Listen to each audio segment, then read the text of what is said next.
প্রিয় শিক্ষার্থীরা, তোমাদের সকলকে স্বাগত জানাচ্ছি।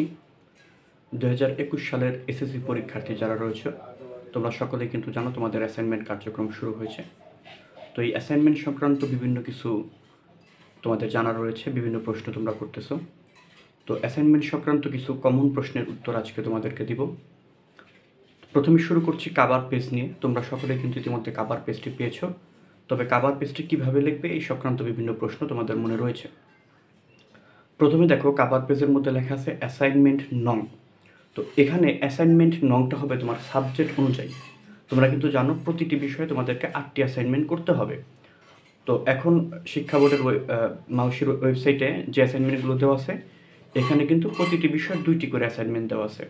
তো তোমরা যখন প্রথম অ্যাসাইনমেন্টটি তৈরি করবে, লিখবে অ্যাসাইনমেন্ট নং 1, পরবর্তী অ্যাসাইনমেন্টের সময় অ্যাসাইনমেন্ট নং 2। এটি কিন্তু বিষয় অনুযায়ী হবে। যেমন ধরো হিসাব বিজ্ঞানের কথা যদি আমরা বলি, হিসাব বিজ্ঞানে এখন পর্যন্ত 2টি অ্যাসাইনমেন্ট দেওয়া হয়েছে। প্রথম অ্যাসাইনমেন্ট করার সময়, যেটি দ্বিতীয় অধ্যায়ের অঙ্ক, সেখানে লিখবে অ্যাসাইনমেন্ট নং 1, এবং দ্বিতীয় অ্যাসাইনমেন্ট যেটি আছে ষষ্ঠ অধ্যায়ের জাবেদা অধ্যায়ের যে অ্যাসাইনমেন্ট, সেখানে লিখবে অ্যাসাইনমেন্ট নং 2। এভাবে প্রতিটি বিষয়ের অ্যাসাইনমেন্ট নাম্বার আলাদা হবে। হিসাব বিজ্ঞানের জন্য 1, ফিনান্সের জন্য 2, ব্যবসা উদ্যোগের জন্য 3, এইভাবে না, কিন্তু প্রত্যেকটি বিষয়ের জন্য আলাদা আলাদা। তাহলে তোমাদের প্রতিটি বিষয়ে 8টি করে অ্যাসাইনমেন্ট হবে, এবং 3টি বিষয়ে 8টি করে, মোট 24টি অ্যাসাইনমেন্ট হবে।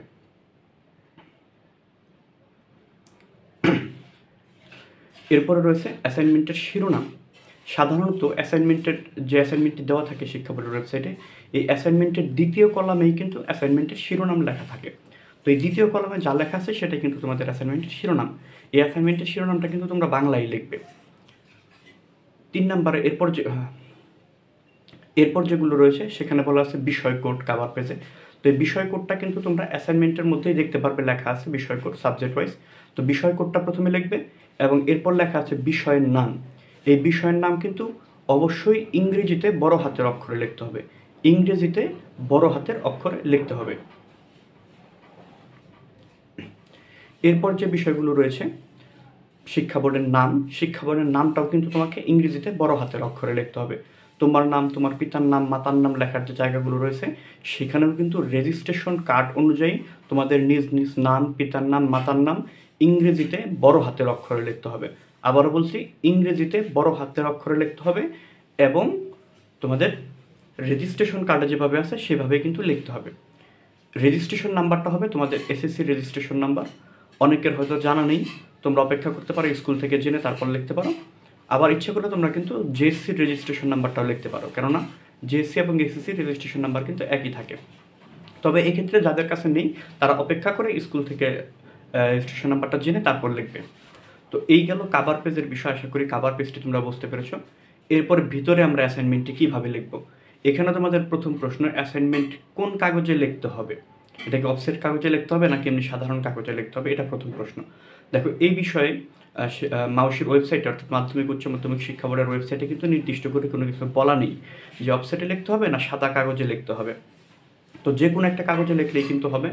তবে যেহেতু অ্যাসাইনমেন্টগুলো অনেক দিন সংরক্ষণের প্রয়োজন পড়বে, তো সেহেতু আমার পরামর্শ তোমরা অফসেট পেজেই লিখবে, তাহলে তোমাদের সুবিধা হবে। আচ্ছা, এরপরের প্রশ্নটি হলো, তোমরা কি পেজের একদিকে লিখবে না 2 দিকে লিখবে, অর্থাৎ এক পাশে লিখবে নাকি 2 পৃষ্ঠাতেই লিখবে?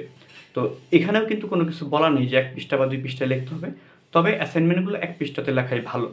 তো আমি তোমাদেরকে বলবো তোমরা অফসেট পেজ ব্যবহার করবে এবং অ্যাসাইনমেন্টগুলো 1 পেজে লিখবে।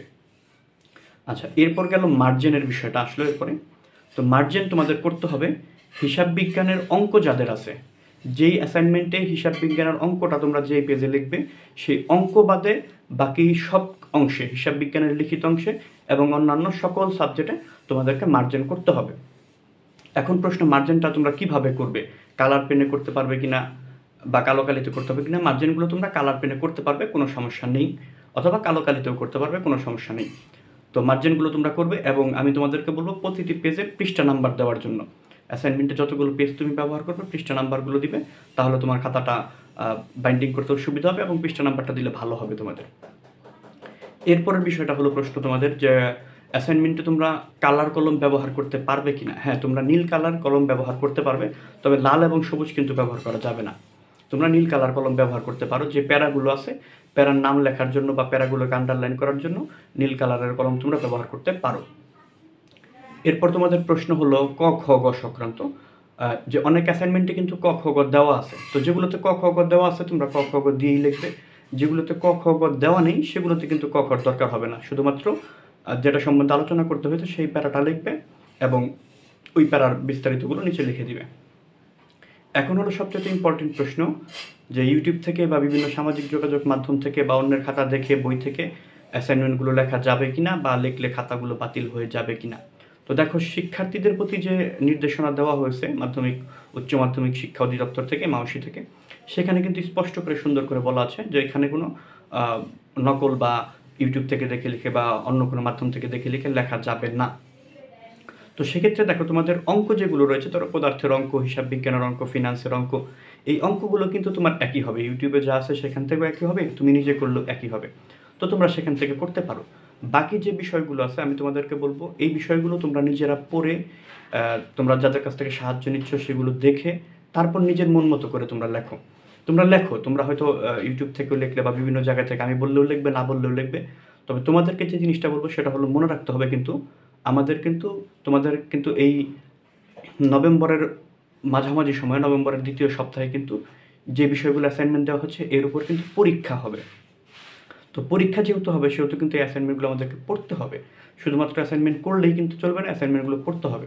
তো আমি তোমাদেরকে বলবো, অ্যাসাইনমেন্টের যে বিষয়গুলো দেওয়া আছে এগুলো তোমরা ভালোভাবে পাঠ্য বই থেকে, তোমাদের বোর্ড বই থেকে পড়বে এবং পরীক্ষায় যাতে এগুলোর অ্যান্সার করতে পারো এইরকম প্রস্তুতি নিয়ে তারপর তুমি অ্যাসাইনমেন্টগুলো তোমার অ্যাসাইনমেন্টের খাতায় লিখবে।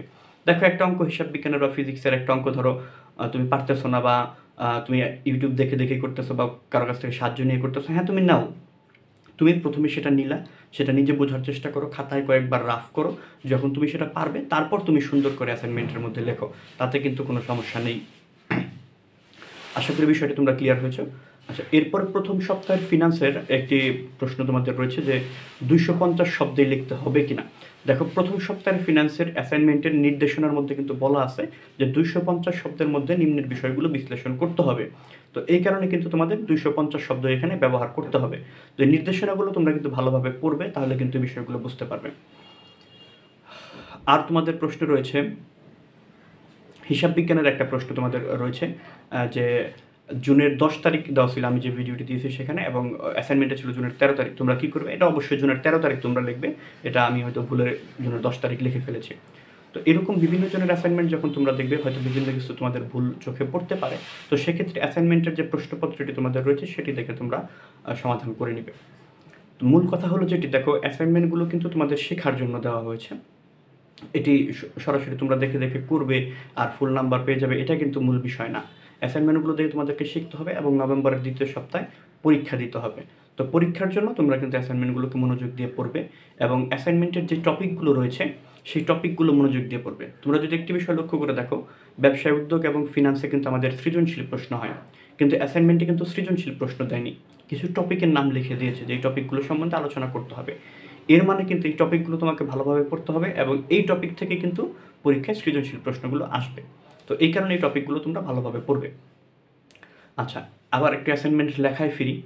যেটা বললাম যে মার্জিনের বিষয়টা গেল, কীভাবে তোমরা পেজে লিখবে, নাম্বার গেল, কালির ব্যবহার তোমরা জানতে চেয়েছো, সেটাও বললাম যে তোমরা নীল কালি ব্যবহার করতে পারো।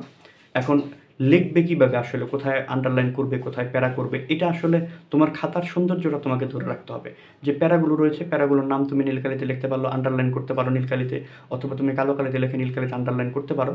খাতার উপস্থাপনাটা এটাকে তোমাকেই সুন্দর করে করতে হবে, যেভাবে সুন্দর দেখা যায়। তবে মনে রাখবে, খাতার উপস্থাপনার চাইতে অনেক বেশি সুন্দর হলো বা অনেক বেশি প্রয়োজনীয় হলো তুমি অ্যাসাইনমেন্ট থেকে কতটুকু শিখলে, কারণ তোমাকে কিন্তু পরীক্ষাটা দিতে হবে। যদি হিসাব বিজ্ঞানের প্রথম অ্যাসাইনমেন্টটা দেখো, তোমাকে টেবুলার ছক সম্বন্ধে একটি অঙ্ক আছে। শুধু এই 4টে এন্ট্রি না, আরও অন্য এন্ট্রির টেবুলার ছকের প্রভাব কিন্তু তোমাকে জানতে হবে। তুমি যদি না জানো, না বুঝো, অ্যাসাইনমেন্টটা তুমি যতই সুন্দর করে লেখো তাতে কিন্তু কোনো লাভ হবে না, কারণ তোমাকে পরীক্ষা দিতে হবে নভেম্বরে। আর পরীক্ষার কথা আমরা বাদই দিলাম, পরীক্ষা যদি দিতে নাও হয় তোমাকে তো কলেজে পড়াশোনা করতে হবে। তখন কিন্তু তুমি কতটুকু শিখলে এটা একটা ইম্পর্টেন্ট বিষয়। অ্যাসাইনমেন্টে কতটুকু উপস্থাপন করেছো এটা কিন্তু কোনো ইম্পর্টেন্ট বিষয় না। একটু লক্ষ্য করে দেখো, জেএসসি পরীক্ষায় তোমাদের মধ্যে অনেকে কিন্তু এ প্লাস পেয়েছো, এ গ্রেড পেয়েছো, অনেকে এ মাইনাসও পেয়েছো, কিন্তু কারো পিঠেই কিন্তু লেখা থাকে না তুমি এ প্লাস প্রাপ্ত, এ মাইনাস, এ গ্রেড। তুমি কতটুকু জানো, তুমি কতটুকু শিখেছো, সেটা কিন্তু ইম্পর্টেন্ট বিষয়।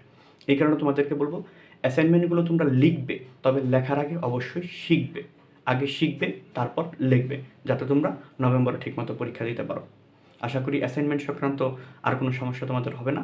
এরপরে যদি কারো কোনো বুঝতে সমস্যা থাকে কমেন্ট সেকশনে জানিয়ে দিও, তোমাদের প্রশ্নগুলোর উত্তর দেওয়ার চেষ্টা করব। আরও একটা বিষয় তোমাদেরকে বলে দিই, তোমরা অনেকেই কিন্তু গত কয়েকদিনে বেশ প্রশ্ন করতেছো। একেবারে প্রশ্ন করার সাথে সাথে উত্তরগুলো দিতে পারছি না, এই কারণে আন্তরিকভাবে দুঃখিত।